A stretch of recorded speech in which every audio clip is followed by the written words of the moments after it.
Just how safe are the elevators? A lot of us ride every day. The Wave 3 troubleshooter department spent weeks digging into thousands of elevator inspection records to find out where riders are getting trapped and which major buildings in Louisville are overdue for safety inspections. And troubleshooter Eric Flack took what he found to state leaders. And Eric, what did they have to say about what you discovered? They told me, considering the staff they have to work with, they think they're doing a pretty good job. Still, we found arenas, hospitals, and major apartment complexes where state inspections were not up to date. Elevators that in some cases have a history of riders getting trapped on board. Well, you gotta get on the seat for yourself. All right, I'll get on. Step on an elevator at the Dosker Manor Apartments in Louisville, and you might be walking into trouble. He was saying the elevators have problems around here? All the time. All the time. One day we know you got stuck on it. You got stuck on the elevator? Yeah. Once I got stuck on that one, and I got stuck on this one. My buddy got stuck last year. Fire department logs obtained by the Wave 3 troubleshooter department reveal 10 elevator entrapments at Dosker Manor since 2012. This as state elevator inspections at Dosker Manor lagged.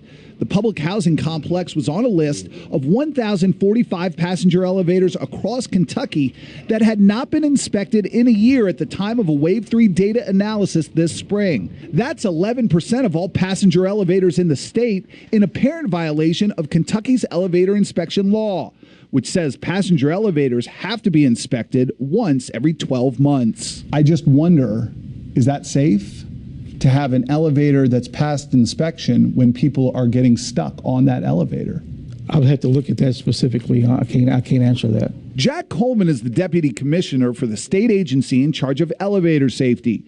He says they've got 12 inspectors for more than 12,000 elevators, and doing inspections on each of them within that one-year window required by lawmakers is impossible. And you look at the number of regions that we have and how spread out these things are, I don't think that's realistic. We found overdue safety inspections for elevators at Jewish Hospital and Fraser Rehab, despite 14 elevator entrapments there since 2012. Overdue safety inspections for elevators at a downtown apartment building that's had 4 entrapments since September of 2012. And an elevator with an overdue safety inspection at another downtown apartment building that we almost got trapped on ourselves. Hey, do you know if these elevators have ever had any problems? Did that just stop? Fortunately, that elevator started moving again a few minutes later. We also found overdue safety inspections for elevators at the KFC Yum Center, as well as local schools and government office buildings. Still, Coleman says he's proud of the job his department is doing. Do you feel like you guys are getting the job done? We really do. Yeah, we do. Coleman said our investigation revealed inaccuracies in the state's own elevator inspection database, and that many of the elevators on the list they gave us were either out of service or not yet in service. Coleman told me he also gives inspectors a 30 to 60 day grace period to get elevators inspected beyond that one-year time limit to help with the backlog.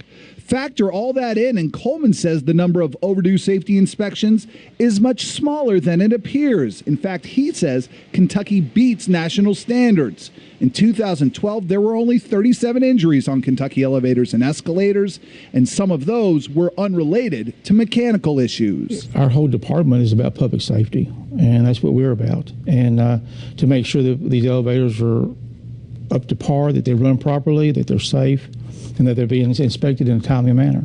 But at places like Dosker Manor, there's a feeling that every elevator ride comes with risk. I don't know about my kid. Why not? I'm scared of elevators.